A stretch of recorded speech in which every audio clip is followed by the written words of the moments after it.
Hi friends, ಎಲ್ಲರಿಗೂ ನಮಸ್ಕಾರ. Welcome to my channel. Simple ಆಗಿ ಸಂಕ್ರಾಂತಿ ಸ್ಪೆಷಲ್ ಆಗಿ ಸಂಕ್ರಾಂತಿ ಹಬ್ಬಕ್ಕೆ ಸ್ವೀಟ್ ರೆಸಿಪಿ ಶೇಂಗಾ ಹೋಳಿಗೆ ಹೆಂಗೆ ಮಾಡೋದು ಅಂತ ತೋರಿಸ್ಕೊಡ್ತಾ ಇದ್ದೀನಿ. ತುಂಬಾ ಟೇಸ್ಟಿಯಾಗಿರುತ್ತೆ, ಮಾಡೋದು ತುಂಬಾ ಸುಲಭ, ತುಂಬಾ ಸಾಫ್ಟ್ ಆಗಿ ತುಂಬಾ ಮೆತ್ತಗೆ ತೆಳುವಾಗಿ ಹೆಂಗೆ ಮಾಡೋದು ಅಂತ ಈ ವಿಡಿಯೋದಲ್ಲಿ ತೋರಿಸ್ಕೊಡ್ತಾ ಇದ್ದೀನಿ.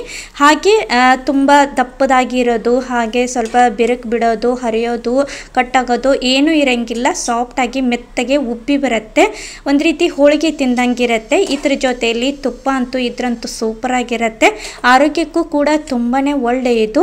ಮಾಡೋದು ಹೇಗೆ ಅಂತ ನೋಡ್ಕೊಂಬರೋಣ. ಅದಕ್ಕಿಂತ ಮುಂಚೆ ನಮ್ಮ ಚಾನಲ್ನ ಹೊಸದಾಗಿ ನೋಡೋರು ಪ್ಲೀಸ್ ಸಬ್ಸ್ಕ್ರೈಬ್ ಮಾಡ್ಕೊರಿ. ಸಬ್ಸ್ಕ್ರೈಬ್ ಮಾಡ್ಕೊಂಡ್ರೆ ನಾನು ಹಾಕುವಂಥ ರೆಸಿಪಿ ವಿಡಿಯೋ ತುಂಬ ಬರ್ತಾವೆ. ವಿಡಿಯೋನ ಕೊನೆವರೆಗೂ ನೋಡಿ, ಇಷ್ಟ ಆದಲ್ಲಿ ಲೈಕ್ ಮಾಡಿ. ಇವಾಗ ಶೇಂಗಾ ಹೋಳಿಗೆ ಸಂಕ್ರಾಂತಿ ಹಬ್ಬಕ್ಕೆ ಸ್ಪೆಷಲ್ಲಾಗಿ ಆರೋಗ್ಯಕವಾಗಿರುವಂತಹ ಶೇಂಗಾ ಹೋಳಿಗೆ ಹೆಂಗೆ ಮಾಡೋದು ಅಂತ ನೋಡ್ಕೊಂಬರೋಣ. ನೋಡಿ, ಈ ಥರ ತೆಳುವಾಗಿ ಸಾಫ್ಟಾಗಿ ಮೆತ್ತಗೆ ಸೂಪರಾಗಿರುತ್ತೆ. ಜಾಸ್ತಿ ಬಿರುಕು ಬಿಡೋದು ಅಥವಾ ದಪ್ಪ ಇದ್ದರೆ ಹೀಗೆ ಮಾಡಿ ನೋಡಿ, ಟ್ರೈ ಮಾಡಿ, ಖಂಡಿತ ಎಲ್ಲರಿಗೂ ಇಷ್ಟವಾಗುತ್ತೆ. ಶೇಂಗಾ ಹೋಳಿಗೆ ಮಾಡಲು ಬೇಕಾಗುವಂಥ ಸಾಮಗ್ರಿಗಳು, ಇಲ್ಲಿ ನಾನು 1 ಕಪ್ಪಷ್ಟು ಶೇಂಗಾ ಕಾಳು ತೊಗೊಂಡಿದ್ದೀನಿ, 1 ಕಪ್ ಮೈದಾ ತೊಗೊಂಡಿದ್ದೀನಿ, 1 ಕಪ್ಪು ಬೆಲ್ಲ ತೊಗೊಂಡಿದ್ದೀನಿ, 2 ಟೇಬಲ್ ಸ್ಪೂನಷ್ಟು ಬಿಳಿ ಎಳ್ಳನ್ನ ತೊಗೊಂಡಿದ್ದೀನಿ, ಹಾಗೆ 1 ಟೀ ಸ್ಪೂನಷ್ಟು ಗಸಗಸೆಯನ್ನು ತೊಗೊಂಡಿದ್ದೀನಿ. ಇದು ಬಿಳಿ ಎಳ್ಳು, ಅದು ಗಸಗಸೆ. ನಂತರ 3 ಏಲಕ್ಕಿ, ಸ್ವಲ್ಪ ಎಣ್ಣೆ ತೊಗೊಂಡಿದ್ದೀನಿ, ಕುಕ್ಕಿಂಗ್ ಆಯಿಲು. ಇದಕ್ಕೆ ನಾನು ಸ್ವಲ್ಪ ಹೂರಣ ಜಾಸ್ತಿ, ಅಂದರೆ ನೀವು ಸ್ವಲ್ಪ 1 ಕಪ್ಪು ಹಿಟ್ಟಿಗೆ ಒಂದು ಅರ್ಧ ಕಪ್ಪಷ್ಟು ಶೇಂಗಾ ಕಾಳನ್ನ ಹಾಕಿ ಮಾಡಿ ನೋಡಿ, ಅಂದರೆ ಕರೆಕ್ಟ್ ಆಗುತ್ತೆ ಎರಡಕ್ಕೂ. ಇದು ನಾನು ನೀವು ಜಾಸ್ತಿ ಮಾಡಬೇಕು ಅಂತ ಅಂದರೆ 1 ಕಪ್ಪು ಶೇಂಗಾ ಕಾಳು ಇದ್ದರೆ 2 ಕಪ್ಪಷ್ಟು ಹಿಟ್ಟು, ಅಂದರೆ ಮೈದಾ ಹಿಟ್ಟನ್ನು ತಗೋರಿ, ಅಂದರೆ ಅದು ಕೂಡ ಎರಡಕ್ಕೂ ಕರೆಕ್ಟ್ ಆಗುತ್ತೆ. ನಾನಿಲ್ಲಿ ಸ್ವಲ್ಪ ಹೂರ್ಣನ ಜಾಸ್ತಿ ಮಾಡ್ಕೋದಕ್ಕೆ, ಹಾಗೆ ಸ್ವಲ್ಪ ಕಣಕನ ಕಡಿಮೆ ಮಾಡ್ಕೋತಾ ಇದ್ದೀನಿ. ಎರಡು ಕರೆಕ್ಟಾಗಿ ಬೇಕು ಅಂತ ಅಂದರೆ ಒಂದು ಅರ್ಧ ಕಪ್ಪಷ್ಟು, ನೀವು ಸ್ವಲ್ಪ ಮಾಡಬೇಕು ಅಂತ ಅಂದರೆ ಅರ್ಧ ಕಪ್ಪು ಶೇಂಗಾ ಕಾಳು, 1 ಕಪ್ಪಷ್ಟು ಮೈದಾ ಹಿಟ್ಟನ್ನು ತಗೋರಿ, ಅಂದರೆ ಕರೆಕ್ಟ್ ಆಗುತ್ತೆ. ನಂತರ ಇಲ್ಲಿ 1 ಕಪ್ಪಷ್ಟು ಮೈದಾ ಹಿಟ್ಟು, 2 ರಿಂದ 3 ಟೇಬಲ್ ಸ್ಪೂನಷ್ಟು ಚಿರೋಟಿ ರವೆ ಹಾಕೊಂಡಿದ್ದೀನಿ, ಅಂದರೆ ಸಣ್ಣ ರವೆ ಹಾಕೊಂಡು ಮಿಕ್ಸ್ ಮಾಡಿ, ನಂತರ 1 ಚಿಟಿಕೆಯಷ್ಟು ಉಪ್ಪು ಹಾಕೊಂಡಿದ್ದೀನಿ. ಇವಾಗ ಕುಕ್ಕಿಂಗ್ ಆಯಿಲ್, ಅಂದರೆ ಅಡುಗೆಗೆ ಹಾಕುವಂಥ ಎಣ್ಣೆಯನ್ನು 1 ಟೀ ಸ್ಪೂನಷ್ಟು ಹಾಕೊಂಡು ಮಿಕ್ಸ್ ಮಾಡಿ, ಸ್ವಲ್ಪ ನೀರು ಹಾಕಿ ಗಟ್ಟಿಯಾಗಿ ಹಿಟ್ಟನ್ನು ಕಲಿಸ್ಕೊಳ್ತಾ ಇದ್ದೀನಿ. ಹಿಟ್ಟು ಸರಿಯಾಗಿ ಕಲಸಿ ನಂತರ ಇದಕ್ಕೆ ನಾವು ಚಿರೋಟಿ ರವೆ ಸೇರಿಸ್ಕೋದ್ರಿಂದ 1 ಅವರ್ ಆದರೂ ಇಡಬೇಕಾಗತ್ತೆ ರೆಸ್ಟಲ್ಲಿ. ಹಾಗಾಗಿ ಫಸ್ಟು ಹಿಟ್ಟನ್ನು ಕಲಸಿ ನಂತರ ಸ್ವಲ್ಪ ನೆನಿಬೇಕು ಹಿಟ್ಟು, ಅಂದರೆ ಸಾಫ್ಟಾಗಿ ಮೃದುವಾಗಿ, ಎಷ್ಟು ನಾವು ಲಟ್ಟಿಸಿದ್ರೂ ಕೂಡ ಅದು ತೆಳುವಾಗಿ ಬರುತ್ತೆ, ಆದರೆ ಹರಿಯಂಗಿಲ್ಲ. ಮೇನ್ ಇರೋದು ಹೂರ್ಣ ಮತ್ತು ಕಣಕ ಇರೋದು ಸಮವಾಗಿ ಎರಡೂ ಇದ್ರೇ ಹೋಳಿಗೆ ಉಬ್ಬಿ ರುಚಿಯಾಗಿ ಬರುತ್ತೆ. ನಂತರ ಇದಕ್ಕೆ ಸ್ವಲ್ಪ ಎಣ್ಣೆಯನ್ನು ಹಾಕೊಂಡಿದ್ದೀನಿ, 1 ಟೀ ಸ್ಪೂನ್ ಎಣ್ಣೆ ಹಾಕ್ಕೊಂಡು ಮಿಕ್ಸ್ ಮಾಡಿ, ಇವಾಗ ನೀರು ಸ್ವಲ್ಪ ನೀರು ಹಾಕ್ಕೊಂಡು ಇದನ್ನು ಗಟ್ಟಿಯಾಗಿ ಹಿಟ್ಟನ್ನು ಕಲಸಿ 1 ಅವರ್ ಇಟ್ಕೋತಾ ಇದ್ದೀನಿ. 1 ಅವರ್ ಅಂದರೆ ಚಿರೋಟಿ ರವೆಯನ್ನು ಹಾಕಿರ್ತೀವಿ, ಸ್ವಲ್ಪ ಇದು ರೆಸ್ಟಲ್ಲಿ ಇರಬೇಕು. ಹಾಗಾಗಿ ಚೆನ್ನಾಗಿ ಹಿಟ್ಟು ನೆನೆದ್ರೆ ಹೋಳಿಗೆ ಹರಿಯಂಗಿಲ್ಲ, ಹಾಗೆ ಸೈಡಲ್ಲಿ ಕೂಡ ಬಿರುಕು ಬಿಡೋ ಚಾನ್ಸ್ ಇರೋಂಗಿಲ್ಲ, ತುಂಬ ಮೆತ್ತಗೆ ಬರುತ್ತೆ. ಸ್ವಲ್ಪ ನೀರು ಹಾಕ್ಕೊಂಡು ಆದಷ್ಟು ಹಿಟ್ಟನ್ನು ಗಟ್ಟಿಯಾಗಿಯೇ ಕಲಿಸ್ಕೊಳ್ತಾ ಇದ್ದೀನಿ. ನಾವು ಇಲ್ಲಿ ಹೂರ್ಣನ ರೆಡಿ ಮಾಡೋದ್ರೊಳಗೆ ಹಿಟ್ಟು ಕೂಡ ಚೆನ್ನಾಗಿ ನೆನೆಯುತ್ತೆ. ಹಾಗಾಗಿ ಫಸ್ಟ್ ಹಿಟ್ಟನ್ನು ಕಲಸಿ ಇಟ್ಕೊಂಡು ನಂತರ ಹೂರ್ಣನ ರೆಡಿ ಮಾಡ್ಕೊಳ್ಬೇಕು. ಇಲ್ಲಿ ನಾನು 2 ಕೈಲಿಂದ ಚೆನ್ನಾಗಿ ಹಿಟ್ಟನ್ನು, ಮೇನ್ ಇರೋದು ಹಿಟ್ಟು ಮತ್ತು ಹೂರ್ಣ ಎರಡು ಸಮವಾಗಿರಬೇಕು, ಅಂದರೆ ಹೋಳಿಗೆ ಚೆನ್ನಾಗಿ ಬರುತ್ತೆ.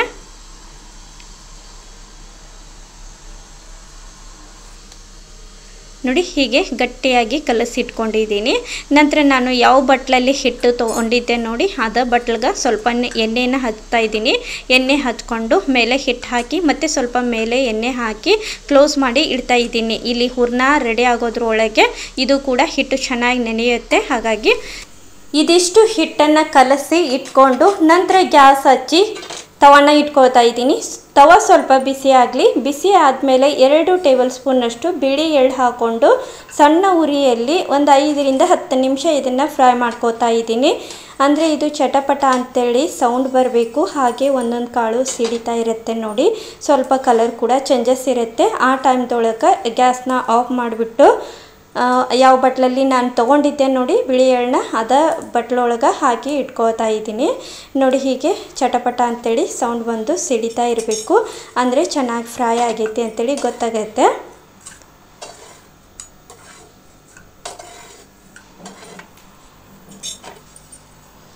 ಇದಿಷ್ಟು ತೆಗೆದಿಟ್ಕೊಂಡಾದ್ಮೇಲೆ ಅದೇ ತವಕ 1 ಟೀ ಸ್ಪೂನ್ನಷ್ಟು ಗಸಗಸೆ ಹಾಕೋತಾ ಇದ್ದೀನಿ.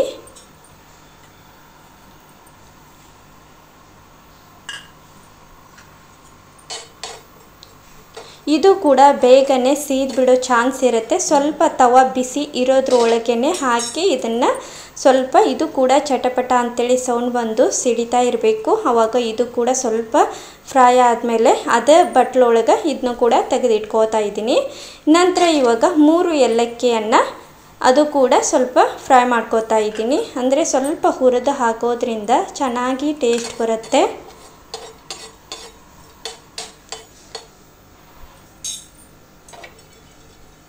ನೋಡಿ ಇದಿಷ್ಟ ಆದಮೇಲೆ ಇದು ಕೂಡ ಬಟ್ಲೊಳಗೆ ತೆಗೆದಿಟ್ಕೋತಾ ಇದ್ದೀನಿ. 3 ಏಲಕ್ಕಿ,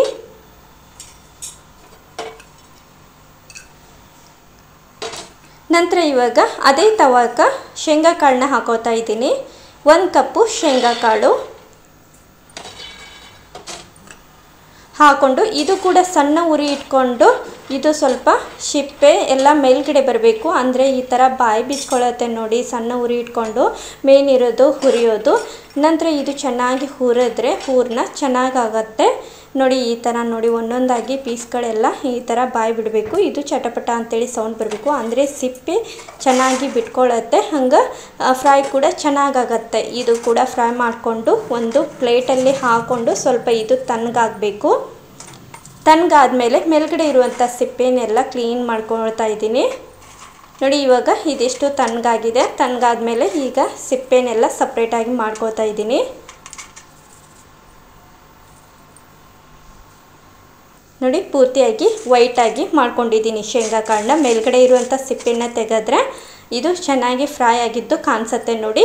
ಈ ಟೈಮ್ದೊಳಗೆ ಇಲ್ಲಿ ನಾನು ಮಿಕ್ಸರ್ ಜಾರ್ ತೊಗೊಂಡಿದ್ದೀನಿ. ಒಂದು ದೊಡ್ಡದಾಗಿರುವಂಥ ಮಿಕ್ಸರ್ ಜಾರ್ದೊಳಗೆ ಫ್ರೈ ಮಾಡ್ಕೊಂಡಿರುವಂಥ ಶೇಂಗಾ ಕಾಳನ್ನ ಹಾಕ್ಕೊಂಡು ಇದನ್ನು 1-2 ರೌಂಡು ತಿರುಗಿಸ್ಕೊಳ್ತಾ ಇದ್ದೀನಿ ನೋಡಿ. 2 ರೌಂಡ್ಗೆ ಈ ಥರ ಸಣ್ಣದಾಗಿ ಪೌಡ್ರ್ ಗತೆ ಮಾಡ್ಕೊಂಡಿದ್ದೀನಿ. ನಂತರ ಇವಾಗ ಬೆಲ್ಲನ ಸೇರಿಸ್ಕೊತಾ ಇದ್ದೀನಿ. ಬೆಲ್ಲ ನಿಮಗೆ ಗಂಟಾಗಿದ್ದರೆ ಸಣ್ಣಗಾಗಿ ಅದನ್ನು ಕಟ್ ಮಾಡಿ ಕೂಡ ನೀವು ಹಾಕೋಬೋದು. ಇಲ್ಲಾಂದರೆ ಜಜ್ಜಿ ಪುಡಿ ಮಾಡಿ ಹಾಕೋರಿ. ಇದನ್ನು ನಾನು ಕಟ್ ಮಾಡಿ ಹಾಕ್ಕೊಂಡಿದ್ದೀನಿ. ಹಾಕ್ಕೊಂಡು ಒಂದು ಸರ್ತಿ ಇದನ್ನು ಮಿಕ್ಸ್ ಮಾಡ್ಕೊಳ್ಳಿ. ಮಿಕ್ಸ್ ಮಾಡಿಕೊಂಡು ಇವಾಗ ಕ್ಲೋಸ್ ಮಾಡಿ ಇದು ಕೂಡ 2-3 ರೌಂಡು ತಿರ್ಗಿಸ್ಕೊಂಡ್ರೆ ಬೆಲ್ಲ ಮತ್ತು ಶೇಂಗಾ ಕಾಳು ಎರಡೂ ಚೆನ್ನಾಗಿ ಹೊಂದ್ಕೊಳ್ಳುತ್ತೆ ನೋಡಿ. ಒಂದು ಸರ್ತಿ ಇದನ್ನು ಮಿಕ್ಸ್ ಮಾಡಿಕೊಂಡು ಇವಾಗ ಇದಕ್ಕೆ 3 ಏಲಕ್ಕಿಯನ್ನು ಹಾಕೋತಾ ಇದ್ದೀನಿ.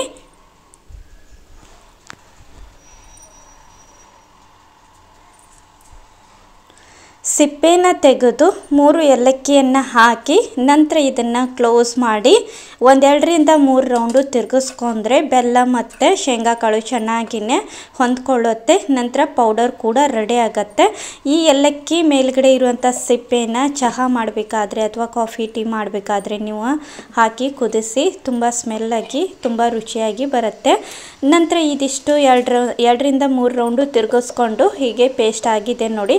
ಕೆಳಗಡೆ ಇದು ಶೇಂಗಾ ಕಾಳು ಎಲ್ಲ ಸ್ವಲ್ಪ ಗಟ್ಟಿಯಾಗಿ ಹತ್ಕೊಳ್ಳುತ್ತೆ. ಅದನ್ನು ಸ್ಪೂನ್ಲಿಂದ ಈ ಥರ ಉದುರಾಗಿ ಮಾಡಿಕೊಂಡು ಒಂದು ಪಾತ್ರೆದ್ರೊಳಗೆ ಹಾಕಿಟ್ಕೋತಾ ಇದ್ದೀನಿ.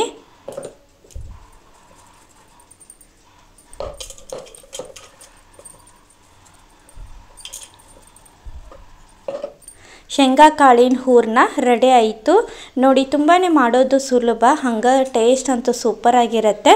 ನಾವು ಉಂಡೆ ಶೇಪಲ್ಲಿ ಈ ಥರ ಹದಕಿದ್ರೆ ಅದು ಉಂಡೆ ಶೇಪಲ್ಲಿ ಇರಬೇಕು. ಇವಾಗ ಇದಕ್ಕೆ 1 ಟೀ ಸ್ಪೂನಷ್ಟು ಗಸಗಸೆ, 2 ಟೇಬಲ್ ಸ್ಪೂನಷ್ಟು ಬಿಳಿ ಎಳ್ಳು ನಾವು ಫ್ರೈ ಮಾಡಿ ಇಟ್ಕೊಂಡಿದ್ವಿ ನೋಡಿ, ಅದನ್ನು ಸೇರಿಸ್ಕೊಂಡು ಚೆನ್ನಾಗಿ ಇದನ್ನು ಮಿಕ್ಸ್ ಮಾಡ್ಕೋತಾ ಇದ್ದೀನಿ. ಬಿಳಿ ಎಳ್ಳು ಮತ್ತು ಗಸಗಸೆ ತಿನ್ನಬೇಕಾದ್ರೆ ಬಾಯಲ್ಲಿ ಸಿಗುತ್ತೆ, ತುಂಬಾ ರುಚಿಯಾಗಿ ಬರುತ್ತೆ, ಟೇಸ್ಟ್ ಚೆನ್ನಾಗಿ ಬರುತ್ತೆ. ಅದಕ್ಕೋಸ್ಕರ ನಾನು ಇದಿಷ್ಟನ್ನು ಹಾಕೊಂಡಿದ್ದೀನಿ. ಹಾಕಿ ಇವಾಗ ಮಿಕ್ಸ್ ಮಾಡ್ಕೋತಾ ಇದ್ದೀನಿ.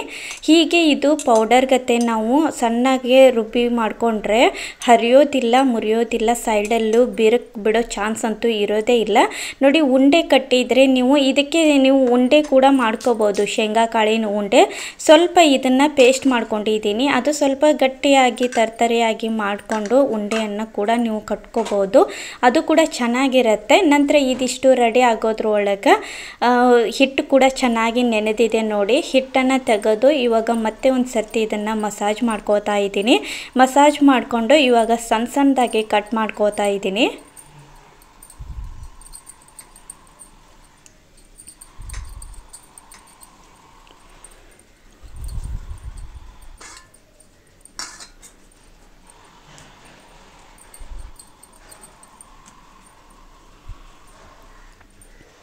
ಪೂರಿಗೆಲ್ಲ ನಾವು ಲಟ್ಟಿಸ್ಕೊಳ್ತೀವಿ ನೋಡಿ, ಆ ಥರದ ಸೈಜ್ ಇದ್ದರೆ ಸಾಕು ನೋಡಿ. ಜಾಸ್ತಿ ದಪ್ಪ ಇರಬಾರ್ದು, ಜಾಸ್ತಿ ತೆಳು ಕೂಡ ಇರಬಾರ್ದು, ಮೀಡಿಯಮ್ದಲ್ಲಿ ಇದ್ದರೆ ಬಾಯಲ್ಲಿಟ್ರಂತೂ ಕರಗಬೇಕು, ಆ ಥರ ಇರುತ್ತೆ ತೆಳುವಾಗಿ ಶೇಂಗಾ ಹೋಳಿಗೆ. ಇದಿಷ್ಟು ನಾನು ಹಿಟ್ಟನ್ನು ರೌಂಡ್ ಶೇಪಲ್ಲಿ ಮಾಡಿ ಇಟ್ಕೋತಾ ಇದ್ದೀನಿ. ಇಟ್ಕೊಂಡು ಇದನ್ನು ಸ್ವಲ್ಪ ಪೂರಿಗಿಂತ ಸ್ವಲ್ಪ ಸಣ್ಣ ಸೈಜಲ್ಲಿ ಲಟ್ಟಿಸ್ಕೊಳ್ತಾ ಇದ್ದೀನಿ. ಇಲ್ಲಿ ಹಿಟ್ಟು ತೊಗೊಂಡಿದ್ದೀನಿ, ಮೈದಾ ಹಿಟ್ಟು ಅಥವಾ ಮೈದಾ ಹಿಟ್ಟಿಲ್ಲ ಅಂದರೆ ಗೋಧಿ ಹಿಟ್ಟನ್ನು ತೊಗೊಂಡಿದ್ದೀನಿ. ಇದು ಎಣ್ಣೆ, ಹಾಗೆ ಅದು ಹೂರಣ ಕೂಡ ರೆಡಿ ಆಯಿತು. ಹೂರಣ ಸ್ವಲ್ಪ ನಾನು ಜಾಸ್ತಿನೇ ಆಗುತ್ತೆ ಅಂಥೇಳಿ ಮೊದಲೇ ಹೇಳಿದ್ದೆ, ಹಾಗಾಗಿ ಅದು ಸ್ವಲ್ಪ ಆ ಹೂರಣ ಏನಾದರೂ ನಿಮಗೆ ಜಾಸ್ತಿ ಉಳಿದ್ರೆ ಅದನ್ನು ನೀವು ಕರ್ಜಿಕಾಯಿ ಕೂಡ ಮಾಡ್ಕೋಬೋದು. ಆ ವಿಡಿಯೋನ ನಾನು ನೆಕ್ಸ್ಟ್ ವಿಡಿಯೋದೊಳಗೆ ಅಪ್ಲೋಡ್ ಮಾಡ್ತೀನಿ. ಇವಾಗ ಇದನ್ನು ಪೂರಿಗಿಂತ ಸ್ವಲ್ಪ ಚಿಕ್ಕ ಸೈಜಲ್ಲಿ ಲಟ್ಟಿಸಿ ಇಟ್ಕೋತಾ ಇದ್ದೀನಿ ನೋಡಿ. ಈ ಥರ ಸಣ್ಣದಾಗಿ ಲಟ್ಟಿಸಿ ನಂತರ 2 ಟೇಬಲ್ ಸ್ಪೂನಷ್ಟು ಹೂರಣವನ್ನು ಹಾಕೋತಾ ಇದ್ದೀನಿ, ಶೇಂಗಾ ಹೂರಣನ. ಶೇಂಗಾ ಪುಡಿನ ಮೇಲೆ 1-2 ಟೇಬಲ್ ಸ್ಪೂನ್ ಹಾಕ್ಕೊಂಡು ಇಲ್ಲಿ ನಾವು ಮೋದಕನೆಲ್ಲ ಮಾಡ್ತೀವಿ ನೋಡಿ, ಸೈಡಲ್ಲೆಲ್ಲ ತೊಗೊಂಡು ಮೋದಕನ ಅದೇ ರೀತಿಯೇ ಇದಕ್ಕೆ ಪ್ರೆಸ್ ಮಾಡ್ತಾ ಬನ್ನಿ.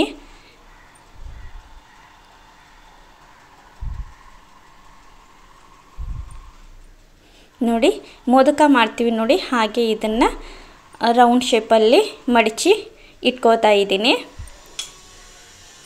ಇವಾಗ ಮತ್ತೆ ಸ್ವಲ್ಪ ನಾನು ಗೋಧಿ ಹಿಟ್ಟು ತೊಗೊಂಡಿದ್ದೀನಿ ಅಲ್ವಾ, ಸ್ವಲ್ಪ ಪ್ರೆಸ್ ಮಾಡಿ ಸ್ವಲ್ಪ ಪೂರಿಗಿಂತ ಸಣ್ಣ ಸೈಜಲ್ಲಿ ಮತ್ತೆ ಲಟ್ಟಿಸ್ಕೊಂಡು 2 ಟೇಬಲ್ ಸ್ಪೂನಷ್ಟು ಹೂರಣನ ಹಾಕಿ ಸೇಮ್ ಹಾಗೆ ನೀವು ಮಡಚಿ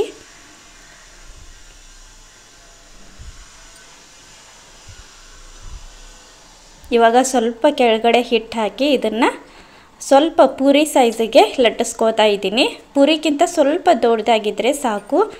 ಶೇಂಗಾ ಹೋಳಿಗೆ ಅದೇ ಸೈಜಲ್ಲಿನೇ ಇರುತ್ತೆ, ಜಾಸ್ತಿ ದೊಡ್ಡದು ಇರೋದಿಲ್ಲ, ಜಾಸ್ತಿ ದೊಡ್ಡದು ಇರೋಂಗಿಲ್ಲ, ಮೀಡಿಯಮ್ದಲ್ಲಿರುತ್ತೆ. ನೀವು ಎಷ್ಟು ಭಾರ ಹಾಕಿ ನೀವು ಲಟ್ಟಿಸ್ಕೊಂಡ್ರೂ ಕೂಡ ಸ್ವಲ್ಪನೂ ಹರಿಯೋಂಗಿಲ್ಲ ನೋಡಿ, ಅಷ್ಟು ಚೆನ್ನಾಗಿ ಹೋಳಿಗೆ ಬರುತ್ತೆ.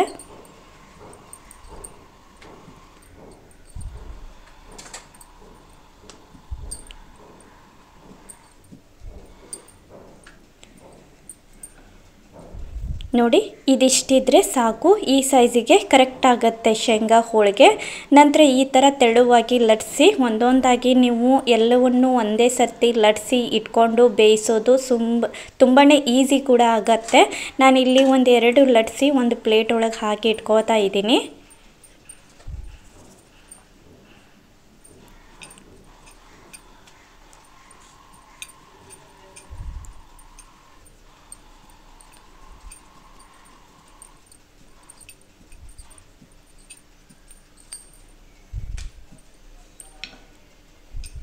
ನೋಡಿ ಹೀಗೆ ತೆಳುವಾಗಿ ಲಟ್ಟಿಸಿ ಇಟ್ಕೊಂಡು ಇವಾಗ ಗ್ಯಾಸ್ ಹಚ್ಚಿ ತವಾನ ಕಾಯೋದಕ್ಕೆ ಇಟ್ಕೋತಾ ಇದ್ದೀನಿ. ಒಂದು ಬೇಯಿಸೋದ್ರೊಳಗೆ ಇನ್ನೊಂದು ಕೂಡ ರೆಡಿ ಆಗುತ್ತೆ, ತುಂಬ ಬೇಗ ಆಗಿಬಿಡತ್ತೆ, ಜಾಸ್ತಿ ಟೈಮ್ ತೊಗೊಳಂಗಿಲ್ಲ, ಜಾಸ್ತಿ ಸಾಮಗ್ರಿಗಳಿಲ್ಲ, ಆರೋಗ್ಯಕ್ಕೂ ಕೂಡ ತುಂಬಾ ಒಳ್ಳೆಯದು. ಇದನ್ನು ಉಪವಾಸ ಇದ್ದಾಗ ಅಥವಾ ಹಬ್ಬಗಳಲ್ಲಿ ಅಥವಾ ಇನ್ನೇನು ಬರುವಂತಹ ಸಂಕ್ರಾಂತಿ ಹಬ್ಬಕ್ಕೆ ಸ್ಪೆಷಲ್ ಅಂತಾನೆ ಹೇಳ್ಬೋದು ಶೇಂಗಾ ಹೋಳಿಗೆ.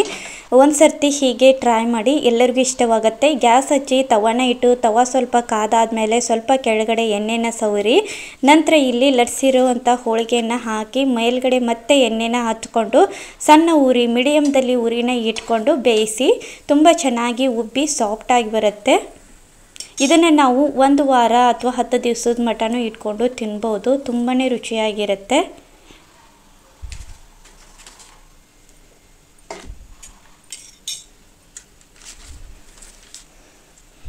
ಇಲ್ಲಿ ಪ್ಲೇಟ್ ಒಳಗೆ ಪೇಪರ್ ಹಾಕಿ ಇಟ್ಕೊಂಡಿದ್ದೀನಿ, ಅಂದರೆ ಹೋಳಿಗೆಯನ್ನು ಹಾಕೋದಕ್ಕೆ ಅಂತೇಳಿ. ಜಾಸ್ತಿ ಎಣ್ಣೆನೂ ತೊಗೊಳ್ಳೋದಿಲ್ಲ ಫ್ರೆಂಡ್ಸ್, ತುಂಬ ಬೇಗನೆ ಆಗಿಬಿಡುತ್ತೆ. ಆರೋಗ್ಯಕ್ಕೆ ತುಂಬಾ ಒಳ್ಳೆಯದು. ಶೇಂಗಾ ಕಾಳು ಮನೆಯಲ್ಲಿದ್ದಾಗ ಒಂದು ಸರ್ತಿ ಹೀಗೆ ಟ್ರೈ ಮಾಡಿ, ಎಲ್ಲರಿಗೂ ಇಷ್ಟವಾಗುತ್ತೆ. ನಂತರ ಎರಡು ಸೈಡಲ್ಲೂ ಸ್ವಲ್ಪ ಕೆಂಪಗಾಗೋ ಥರ ಫ್ರೈ ಮಾಡಿಕೊಂಡ್ರೆ ಸಾಕು. ನೋಡಿದ್ರಲ್ವ, ಹೋಳಿಗೆ, ಶೇಂಗಾ ಹೋಳಿಗೆ ಮಾಡೋದು ತುಂಬಾ ಸುಲಭ, ತುಂಬಾ ಬೇಗ ಆಗುತ್ತೆ. ಹಾಗೆ ಒಳ್ಳೆ ಆರೋಗ್ಯಕ್ಕಂತೂ ತುಂಬಾ ಒಳ್ಳೆಯದು. ಬೆಲ್ಲದ ಹೋಳಿಗೆ ಅಂತ ಹೇಳ್ಬೋದು, ಅಥವಾ ಎಳ್ಳಿನ ಹೋಳಿಗೆ ಅಂತ ಕೂಡ ಕರಿಬೋದು, ಅಥವಾ ಶೇಂಗಾ ಹೋಳಿಗೆ. ಸೂಪರ್ ಆಗಿರುವಂತಹ ಹೋಳಿಗೆ ರೆಡಿ ಆಯಿತು. ಒಂದು ಸರ್ತಿ ನೀವು ಹೀಗೆ ಟ್ರೈ ಮಾಡಿ, ತುಂಬಾ ತೆಳುವಾಗಿರುತ್ತೆ ನೋಡಿ, ತುಂಬಾ ತಿಂದ್ರಂತೂ ಹಾಗೆ ಬಾಯಲ್ಲಿ ಕರಗಬೇಕು ಆ ಥರ ಹೋಳಿಗೆ ರೆಡಿ ಆಯಿತು ನೋಡಿ. 1 ಕಪ್ಪು ಮೈದಾ ಹಿಟ್ಟಲ್ಲಿ ಇದಿಷ್ಟು ಹೋಳಿಗೆ ರೆಡಿ ಆಗುತ್ತೆ. ಈ ಶೇಂಗಾ ಹೋಳಿಗೆ ವಿಡಿಯೋ ನಿಮ್ಮೆಲ್ಲರಿಗೂ ಇಷ್ಟ ಆದಲ್ಲಿ ಲೈಕ್ ಮಾಡಿ, ಶೇರ್ ಮಾಡಿ. ಹೊಸದಾಗಿ ನೋಡೋರು ಪ್ಲೀಸ್ ಸಬ್ಸ್ಕ್ರೈಬ್ ಮಾಡ್ಕೊರಿ. ನೀವು ಒಂದು ಸರ್ತಿ ಶೇಂಗಾ ಹೋಳಿಗೆನ ಟ್ರೈ ಮಾಡಿ, ಎಲ್ಲರಿಗೂ ಇಷ್ಟವಾಗುತ್ತೆ. Thank you. Bye friends, bye.